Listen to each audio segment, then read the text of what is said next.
জাতীয় যশের মোহে আধুনিকতার সাথে তাল মেলাতে গিয়ে নিজেদের মাতৃভাষাকেই ভুলে যান। সেই অভিভাবককে যখন একজন বড় শিক্ষক বলা হচ্ছে, তখন বিপক্ষ থেকে শুরু করছি আজকের বক্তব্য। মাননীয় মডারেটর, উপস্থিত বিচারক মন্ডলী ও আমার প্রতিপক্ষের বন্ধুরা, সবাইকে আমার সালাম, আসসালামু আলাইকুম। আজকের বিতর্কের বিষয় শিক্ষাক্ষেত্রে বিদ্যালয় নয়, পরিবারের ভূমিকাই মুখ্য। মাননীয় মডারেটর, আমরা আমাদের দলে 3টি ক্ষেত্র দাঁড় করিয়েছি। আমাদের দলের প্রথম ক্ষেত্রটি হচ্ছে নিরক্ষরতা, পারিবারিক কাঠামো শিশুর ভবিষ্যৎ ধ্বংস করছে।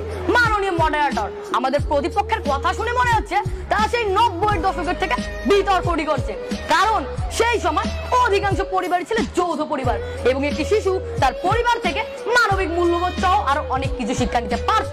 কিন্তু বর্তমান প্রেক্ষাপটে দাঁড়িয়ে 2025 সালে এসে তা আর সম্ভব না।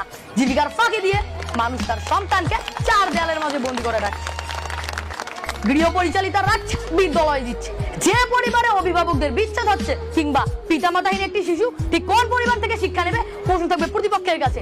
মাননীয় মডারেটর, দৈনিক যুগান্তর 8 সেপ্টেম্বর প্রকাশিত একটি রিপোর্ট থেকে জানা যায় এখনো বাংলাদেশের 22.1% মানুষ নিরক্ষর রয়েছে।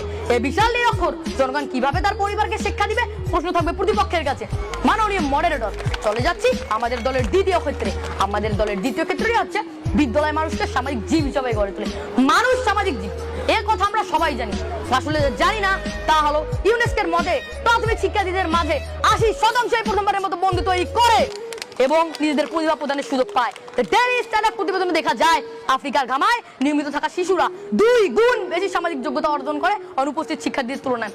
অর্থাৎ মাননীয় মডারেটর, বিদ্যালয় এমন একটি স্থান যেখানে শিশু তার প্রতিভা প্রদানের সুযোগ পায়, যেটা পরিবার তাকে দিতেই পারে না। তাই তো মোতাহার হোসেন চৌধুরী বলেছেন, আত্মপ্রকাশের সুযোগ যেখানে নেই সেখানে মুক্তি নেই। মাননীয় মডারেটর, চলে যাচ্ছি আমাদের দলের তৃতীয় ক্ষেত্রে। আমাদের দলের তৃতীয় ক্ষেত্রটি হচ্ছে শিক্ষাক্ষেত্রে বিদ্যালয়ের ভূমিকা গুরুত্বপূর্ণ। সেটা 2020 সালে 18 মার্চ কোভিড-19 হওয়ার পর অভিভাবকরা বুঝেছিল। মাননীয় মডারেটর, পরিবার শিক্ষার্থীকে কোনো ডিগ্রি দিতে পারে না, আর ডিগ্রি ছাড়া একটি শিক্ষার্থীর কোনো দাম নেই। মাননীয় মডারেটর, মানুষ হিসেবে গড়ে উঠতে বিদ্যালয় একটি অপরিহার্য ভূমিকা পালন করে।